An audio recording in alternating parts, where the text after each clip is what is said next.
Welcome to the Old Time Radio Westerns. I'm your host, Andrew Rhynes, and this episode of OTRWesterns.com is brought to you by... Now let's get into this episode. This episode is going to be Tales of the Texas Rangers. Original air date is January 20th, 1952, and the title is Blood Trial. Hope you enjoy, and again, thanks for listening.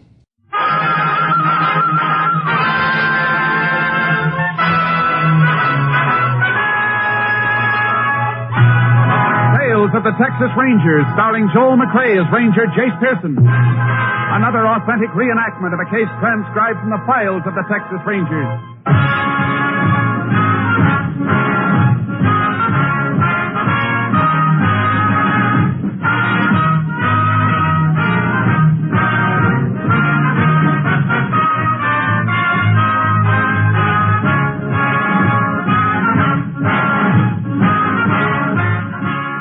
Names, dates, and places in the following story are fictitious for obvious reasons. The events themselves are a matter of record.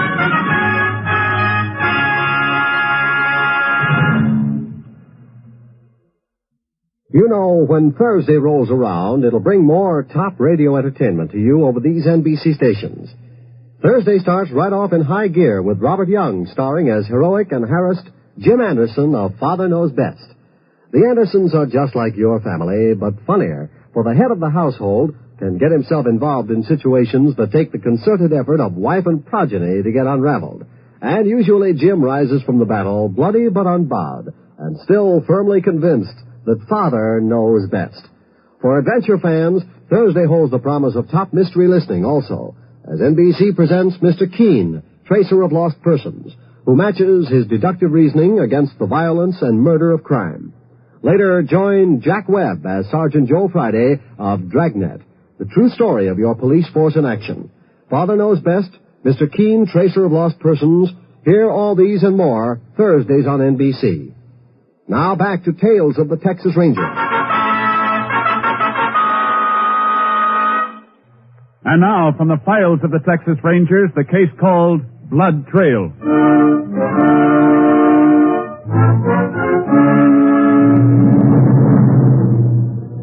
It is 7:30 on a Saturday evening in July 1929. For a week, an oppressive blanket of heat and dust has surrounded the town of Whitney in the Texas Panhandle. Despite the unpleasant weather, however, Whitney is enjoying its usual Saturday night activity as Sheriff Dave Fellows strolls down Main Street. Red, you're as stubborn as a mule. Oh, howdy, Sheriff. Howdy, Harry. You having trouble? Oh, just a little argument with Red. Another one? Well, he's just plumb stubborn. Won't admit nothing. Well, what won't he admit this time? Well, it's like this. I've been living near Whitney 40 years now. Been around the Panhandle all my life. And I say this is the hottest July since '02. And Red says different, huh? Red says it's hotter the summer of 18. I say 18 wasn't near as hot. Now, what do you say, Sheriff? Now, Harry, you know I make a practice of never taking sides in an argument. But if you want the facts, well, I just come from my office. Weather report on my desk says it's the hottest July in 65 years. I knowed it. Yeah. I sure wished I was wrong, though. If this heat don't let up, I'm going to be a poor man. Don't look like nobody's going to make a crop. Yeah, everybody seems to be worried. Can't remember when we had such a... Hey, who's that over there, Sheriff? Where? Oh, yonder, coming towards the drugstore. Uh-oh, looks like a drunk. I better get on over there. He sure got a snootful. Hey, Sheriff, ain't that old Doc Thomas? Doc Thomas? Yeah. You're right, Harry. I didn't know Doc was a drinking man. Besides, he's got office hours till 7 on Saturday. Better help me get him off the street. People are starting to look at him. Sure. Who'd have thought that old Doc could take... Sheriff, he's walking out in the street. He'll get hit. Doc! Look out! Doc! Look out! Doc! Come on, Harry. Hope he ain't hit bad. Maybe not. The car just grazed him. Move into it. Now help him up. He's hurt bad. Do something. Hey, one of you folks call Dr. Fields and tell him to hurry. Right, Sheriff, we'll do it. Give me a hand, Harry. We'll get him up onto the sidewalk. Sure. Easy now. Poor Doc. Reckon this is the first time he ever took a drink. This had to happen. All right, folks, move back, will you? Give us some room here. All right. Set him right down here, Harry. Easy now. There we are. Oh, that blood. I didn't think that car hit him that hard. It didn't. Look at his shirt. It's soaked. He's been bleeding a long time. You mean when he was staggering down the street, he was already hurt? It appears that way. From the look of it, somebody gave the doc an awful whack on the head. But who'd want to do that to old Doc Thomas? I don't know. But I'm afraid we're not going to find out from him. Doc Thomas is dead.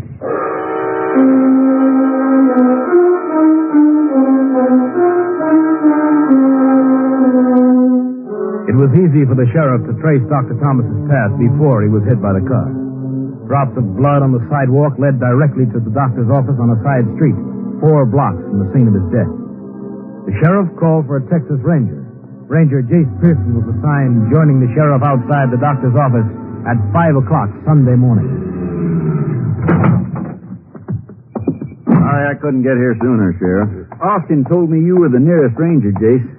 But they said you were quite a piece away. Yeah, Wichita Falls. Reckon you'd like to take a look at his office first. This is the waiting room. Not much to see here. It's the office that'll give you a shock. You know what the actual cause of death was yet? Loss of blood. Had a skull fracture, too. Haven't found what he was hit with, though. Look at that, Jayce.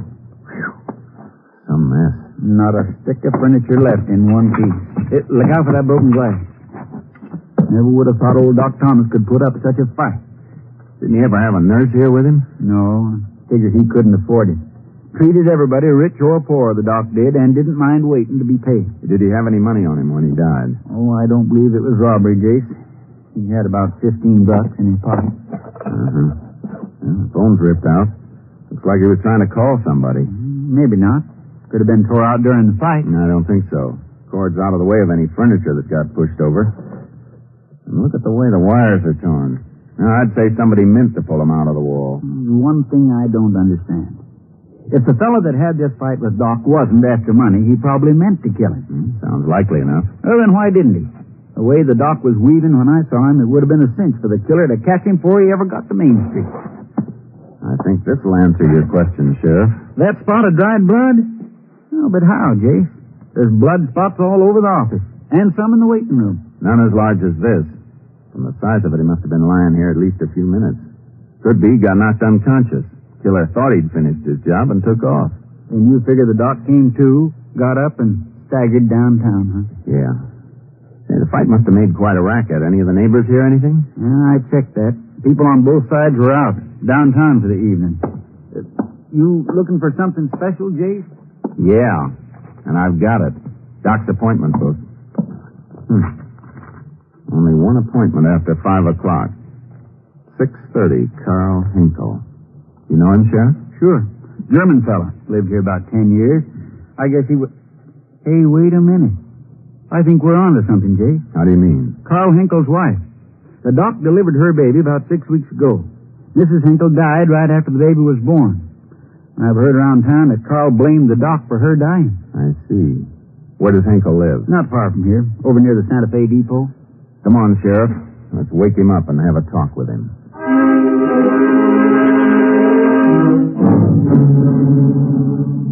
It was 6:10 when we reached Carl Hinkle's home. It was a small but neat frame house fronting the railroad tracks. Nobody answered our knock, so we walked around to the back door. Hinkle was washing something out in a laundry tub on the porch. He was a big, blond man who looked at us stolidly as we walked toward him. Morning, Carl. Good morning. Carl, this is Ranger Pearson. He and I'd like to talk to you. No, entschuldigen Sie bitte. I dry my hands. Pretty early be doing washing, isn't it, Mr. Hinkle? Yeah, I wash for the baby. Some of your own clothes there, too, aren't there? I wash for myself, too. You always do the baby clothes yourself, Carl? Well, nobody does for the baby but me. My wife is dead, so I got to do for the baby. Mr. Hinkle, did you visit Dr. Thomas last night? Oh, yeah. Why? With money. I go to pay him. Every week I pay a little. You usually make an appointment just to pay him money? No. But you made a special appointment last night. Why? Well, I have an ache in my leg. I asked the doctor to fix it. So, why do you ask me these questions? Somebody murdered the doctor last night. Murdered? He was killed just about the time you were in his office. No, but I didn't do it. We're not saying you did, Carl. Yeah, but this is what you mean. I mean, what you think, no? Mr. Hinkle, your wife died while she was under Dr. Thomas' care. Yeah? Did you blame him for her death? You should have been more careful. Now I'm left with an empty house and an empty heart. If he'd been more careful, this wouldn't be. But you still say you didn't go in there last night and kill him. I went in there for the ache in my leg. What are you giving us, Carl? You in to get treated by a man you didn't trust? Well, with my wife, you made the mistake. For this, you'll be with me twice careful. You know, Mr. Hinkle, you were the last person to see the doctor before he was attacked. Mine? I was not. Then who was? Well, when I come from the office, a man sits in the waiting room. Do you know who this man was? Yeah, sure. I've seen him many times. Mr. Horner. He must mean Tim Horner, Jayce. Cowhand on Jim Ford's ranch. Yeah, that's the one. He goes into the doctor when I leave. All right, Mr. Hinkle. We'll check this story, but if it doesn't hold up, we'll be back to ask you some more questions.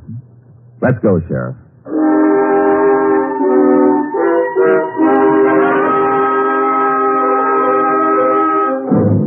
We drove out to the Ford Ranch. It was a small place that had seen better days. The ranch house needed a coat of paint. Some rusty farm machinery leaned against the side of the barn, and an old jalopy sat next to the house. In a corner of the barnyard, a Mexican was hammering some crates together. As we approached, he started kicking at some chickens which pecked around his feet. Howdy, amigo. Buenos dias, senores. The chickens, they're always on the foot. One cannot even do the work. Dead. Can I help you, senor? Is Mr. Ford around? Pero no, senor. He's with the cattle. But he's going to be here any minute, no? We're looking for a man named Tim Horner. Is he with Mr. Ford? Oh, I'm pretty sorry, senor. I only come to the rancho yesterday to help Senor Ford with the boxes, sir. There is one man who worked with Senor Ford, but I don't know his name. Big fella? About the size of the ranger here, got black hair? Sí, that's the fellow, sí. Yesterday afternoon, I see him. What about this morning? No, senor. This morning when I come to drink the coffee, he's not here. When Senor Ford go out to the cattle, he's still not here. God, I make him very angry. Oh? Yes. When this man, he is not there, Senor Ford, he curse and swear, and he do... there, here is Senor Ford. He's going to tell you about this man. Oh, boy. Hey, howdy, Jim. Howdy, Sheriff. Morning, Ranger. What can I do for you? We're looking for that hand of yours, Tim Horner. Well, I reckon that makes three of us. When I find him, I'm going to break him in half. Mm-hmm. The only hand I got, and he walks out on me just when I need him most. When did you see him last, Mr. Ford? Yesterday evening. He asked me if he could go into town. I said, sure, if he'd be back here at daybreak this morning. He ain't showed up. Don't reckon he will, neither. What makes you think that? I checked the place where he sleeps. All his stuff's gone. Look, why don't we go over on the porch where we can sit and be comfortable? Take care of the horse, Jose. Yes, senor, I do that for you. After all I'd done for that boy, Tim Horner, now when I only need him a day or so longer, he takes off. Are you moving somewhere, Mr. Ford? I'm selling out, Ranger, lock, stock, and barrel. Well, I didn't know that, Jim. I ain't said much about it. But figure I had about all I want of ranching. Party's been after me a long time to sell him the place. Here, sit down. Yeah. I'm going to take it easy from now on. When Tim Horner left you yesterday, was he sick? Sick? That boy never had a sick day in his life. He was just lazy, that's all. Here, how come you're so anxious to find out about Tim? A doctor in town by the name of Thomas was murdered last night. Oh, yeah. I heard about old Doc Thomas. It's too bad. He was a fine fella. Well, what's that got to do with Tim? We're pretty sure Tim was in his office just about the time Doc was slugged. That's so. You think maybe Tim was the one that killed him? We don't know yet. But his skipping out's not going to help him any. Oh, I reckon it will. You just never know, do you? Now, who'd have thought a boy I had working for me was a killer? Well, I sure hope you find him. We will. Come on, Sheriff. Let's get back to town.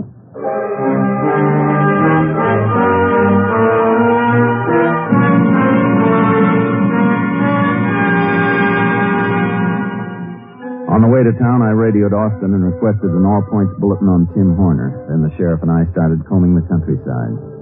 The rest of Sunday passed without any luck. Early Monday morning, I stopped at the sheriff's office to pick him up. Morning, Jayce. Howdy. We didn't get an awful lot of sleep last night, did we? We'll make up for it after we get Tim Horner. Yeah, but when that's going to be, I don't know. Appears like he just plain disappeared. That's one thing people can't do, Sheriff. Sometimes they take a little longer to find, but sooner or later they turn up. You ready to get moving? As soon as I finish marking these last two reports. You know, it just beats me, Jayce. Why Tim Horner'd want to kill old Doc Thomas. Don't guess we'll know that till we find Tim. Well, I reckon I'm ready. Where you want to start today? How about the Stony Creek section? Suits me. Just a minute, Jayce. Sheriff, fellas. Yeah? You did? Where? Yeah. Yeah, we'll take care of it. Well, you were right. Tim Horner's been found. Good. They're bringing him in? We have to go get him. He's dead.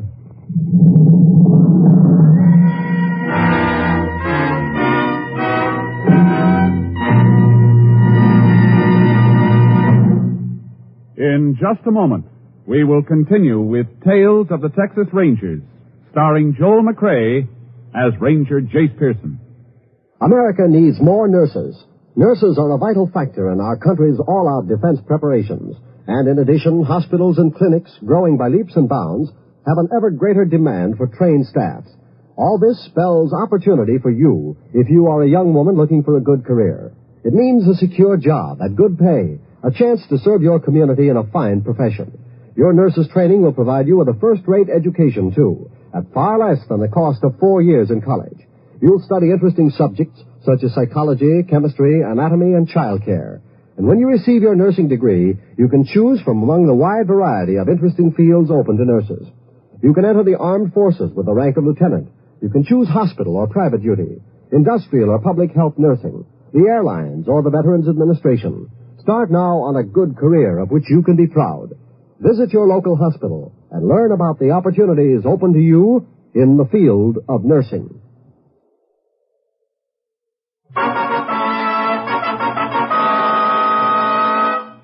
We continue now with Tales of the Texas Rangers and our authentic story, Blood Trail.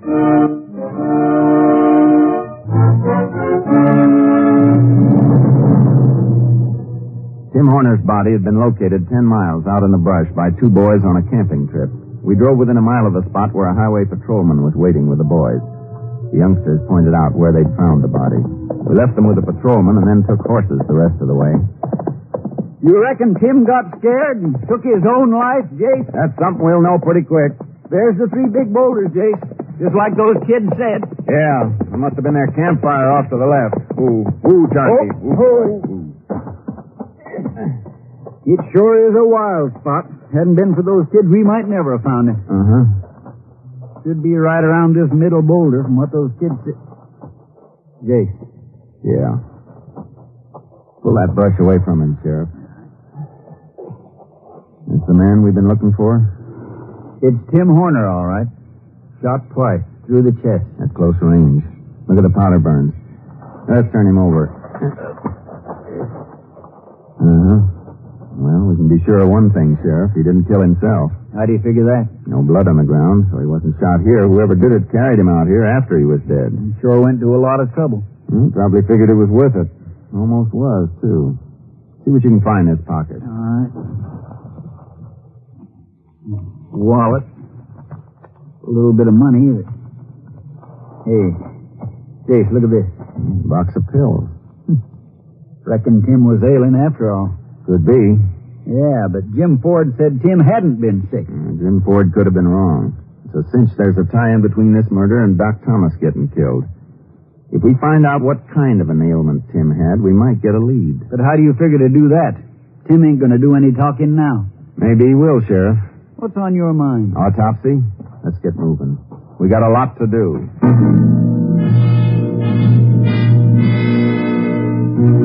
We got Tim Horner's body into Whitney at 1 that afternoon and requested the county medical examiner to make a rush autopsy. He told us to wait in the pathology lab of the hospital. A little less than an hour later, he joined us. Well, gentlemen, I must say I've never done such a quick job. I'm sorry, Doctor, but it's necessary. I dare say it is. If it helps find out who killed old John Thomas, I'll do anything. What'd you find out, Doc? Hey, careful, Sheriff. I don't want to break this slide. I only made a preliminary examination, but I can tell you one thing definitely. What's that? Tim Horner died sometime Saturday night. Probably before midnight. Why, that'd be only a few hours after Doc Thomas died. Anything else, Doctor? Yeah, Tim was a pretty sick boy even before he died. What was wrong with him, Doc? I'm going to tell you in a minute, as soon as I examine this slide under the microscope. You got an idea what it was, Doc? Uh-huh. On this slide is a section of the dead man's spleen. It was very badly diseased. Could mean any number of things. As soon as I get it set here... Yep. Yes, I thought so. But I wanted to be sure. You know what it was now? It was anthrax. Anthrax? But that's a cattle disease. Also found in man. Contracted from sick stock and from contaminated ground. Does that help you, Ranger? Maybe. It might just clear up our whole case. I don't follow you, Jayce. I'll explain on the way. Thanks, Doctor. You're welcome. Jayce, where are we going? Out to Jim Ford's ranch? Jim Ford? You think he's the man we're after? Look at it this way, Sheriff. If Tim Horner had anthrax, chances are he got it from sick cattle. Maybe from burying them at the place where he worked. You mean Jim Ford's cattle are sick with anthrax? It'll take long to find out, but I think they are. Say, that could explain why Jim was so anxious to sell out all of a sudden. Right. Why he couldn't let anybody discover his stock was sick. Otherwise, it'd have to be destroyed and he'd lose everything. So the way you figure it, Tim knew the cattle had anthrax, but he didn't know he had it. Until he saw Doc Thomas. And once Doc knew there was anthrax around, he was bound to report it. Well, how would Jim find out about that? Could be he picked up Tim at the Doc's office. Found out he had anthrax. Yeah. And that might be why he had to kill both the Doc and Tim to keep them quiet. Something like that. Now I understand why you're pushing that accelerator so hard. Jim would be anxious to get his money for the property as soon as possible and then beat it. If he hasn't already. Well, suppose he is gone. Let's find out first.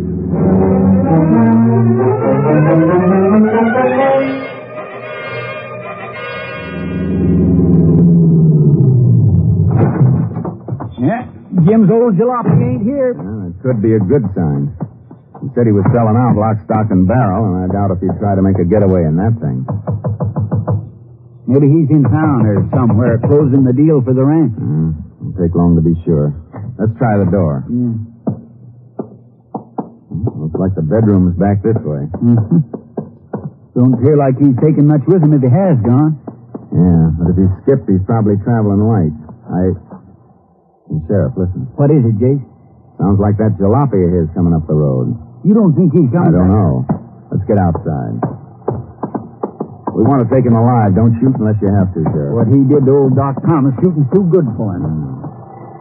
Oh, that ain't Jim at all. It's Jose. Buenos dias, señores. Where's Mr. Ford, Jose? Oh, he make the big deal. Senor Ford get money for the ranch. Ooh, so much money. I never... Where is he?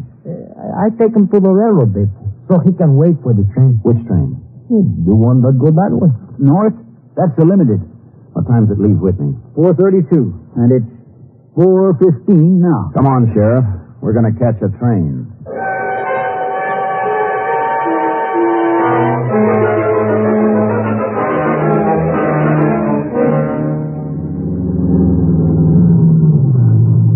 I don't know if we can make it, Jayce. She's just pulling out. Come on. I don't think we'll catch her. We'll make it. Hey, Porter, don't close those doors. Hold it. Grab for that railing, Sheriff. Got it!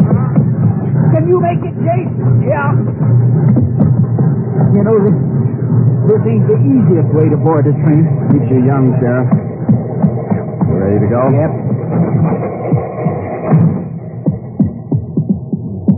Well, he's not in this car, Jayce. Yeah, we'll try them all. I sure hope Jose didn't give us a bum steer. Somehow, I don't think he did.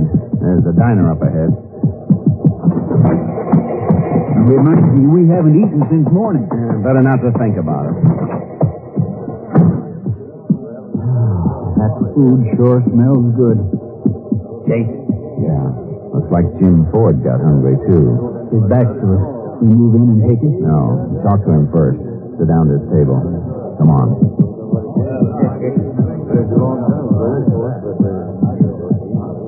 Howdy, Jim. What? Mind if we join you, Mr. Ford? Well, no. Sit down. Didn't know you fellas were traveling north. Neither did we till a few minutes ago. How about you, Mr. Ford? Well, me, I sold my ranch like I said I was going to do. I don't mean to to get nosy, Jim, but how much did you take for the ranch? What am I telling you, Sheriff? $16,000. A little expensive for run-down property and sick cattle, isn't it, Mr. Ford? What are you talking about, Ranger? Tim Horner had anthrax.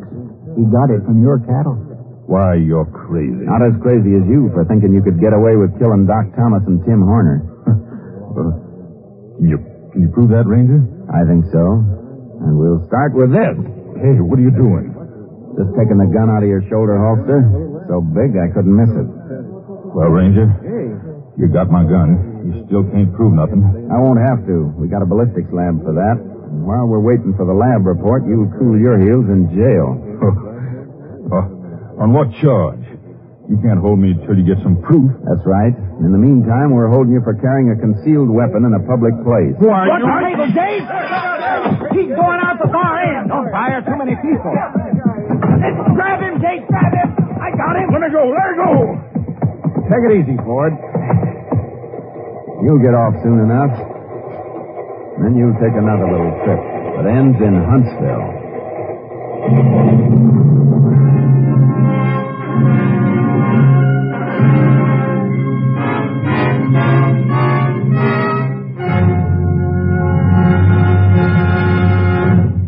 In just a moment, we will tell you the results of the case you have just heard. There's more good radio listening Wednesday night on NBC. Wednesday, come to Ivy College in the town of Ivy, USA. Yes, walk the pleasant campus of Ivy College with Mr. and Mrs. Ronald Coleman as Dr. and Mrs. Hall of Ivy. There's adult comedy and heartwarming human philosophy in each sparkling broadcast of the halls of Ivy. Then, Peavy, Gildy, Judge Hooker, Leroy, and all the gang bring you a half hour of mirth and music with the one, the only, the great Gildersleeve. Later, Groucho Marx is your genial paymaster of ceremonies on You Bet Your Life, radio's merriest quiz show. There's prize money for lucky contestants and fun for everyone as Groucho Marx asks the questions and provides the laughs. And for high adventure on Wednesday, hear both Big Story and Barry Craig, confidential investigator. Yes, Wednesday means top entertainment on NBC. Stay tuned to the NBC Radio Network. Every day of the week, the finest entertainment is as close as this station. Now back to Tales of the Texas Rangers.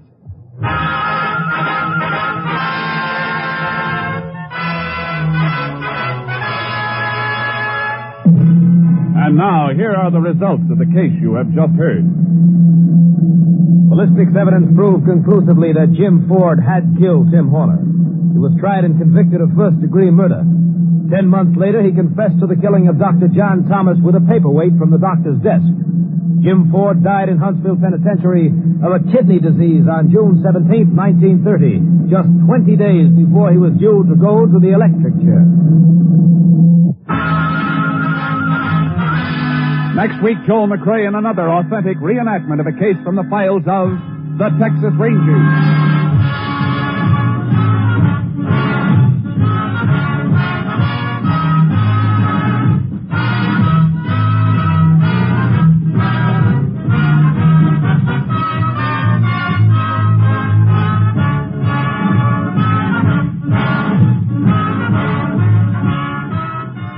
Joel McCrea is currently seen starring in the Universal International Technicolor production, Cattle Drive. The cast included Tony Barrett, Tim Graham, Henry Rowland, Parley Baer, and Barney Phillips. Technical advisor was Captain M.T. Lone Wolf Gonzalez of the Texas Rangers. This story was transcribed and adapted by Charles E. Israel, and the program was produced and directed by Stacy Keach. This is Hal Gibney speaking.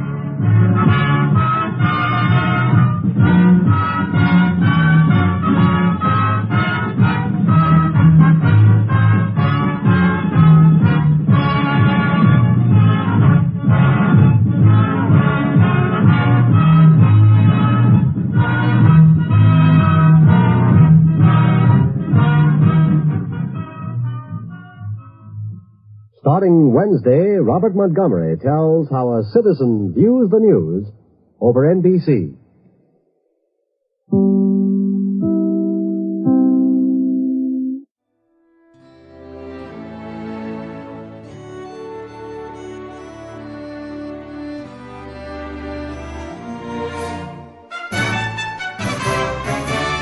This has been a presentation of OTRWesterns.com, and we hope you enjoyed. Please take some time to like and rate our shows in your favorite podcast application. Follow us on Facebook by going to OTRWesterns.com/Facebook.